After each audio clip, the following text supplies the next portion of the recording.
Hi friends, మనమైతే Annapurna studio దగ్గర ఉన్నామన్నమాట. చూస్తున్నారు కదా. సో ఈరోజు అయితే బ్యాక్ టు బ్యాక్ ఇద్దరు హెల్మెట్ అయ్యి వెళ్ళిపోతున్నారు. సో ఎవరో మీకు తెలుసు ఆల్రెడీ. సంజన గారు హెల్మెట్ అయ్యి వెళ్ళిపోతున్నారు. నెక్స్ట్ మన డిమాండ్ పవన్ కూడా హెల్మెట్ అయ్యి వెళ్ళిపోతున్నాడు. సో టాప్ 3లోకి వెళ్ళి బిఫోర్ ఇమాన్యుల్ కూడా బయటకు వచ్చేద్దామని అయితే ఇప్పుడే తెలిసింది. అన్నపూర్ణ స్టూడియో దగ్గర అయితే పోలీసుల పహారీ బాగా ఎక్కువైపోయింది. పోలీసు వాళ్ళు వచ్చి మిగతా మీడియా వాళ్ళని అండ్ యూట్యూబర్ చాలామంది వెళ్ళగొట్టేశారని చెప్పి అయితే తెలిసింది.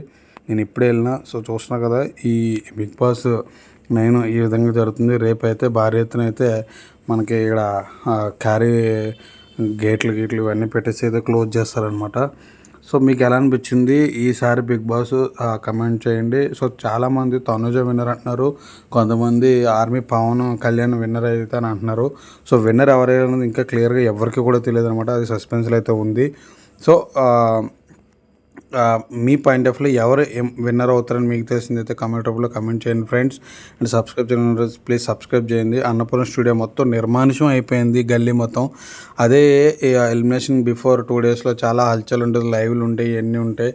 సో ఇప్పుడు పోలీసుల యొక్క దీనివల్ల ఎవరు కూడా ఇక్కడ నిలబడడానికి కూడా సాహసం అయితే చేయట్లేదు అన్నపూర్ణ స్టూడియో ముందు. సో ప్లీజ్ నా ఛానల్ సబ్స్క్రైబ్ చేయండి. అండ్ ఎవరు ఎలిమినేట్ ఎవరు విన్నరో ఎవరు రన్నరో దయచేసి కమెంట్ రూపంలో కమెంట్ చేయండి friends. Bye friends, thank you, love you all.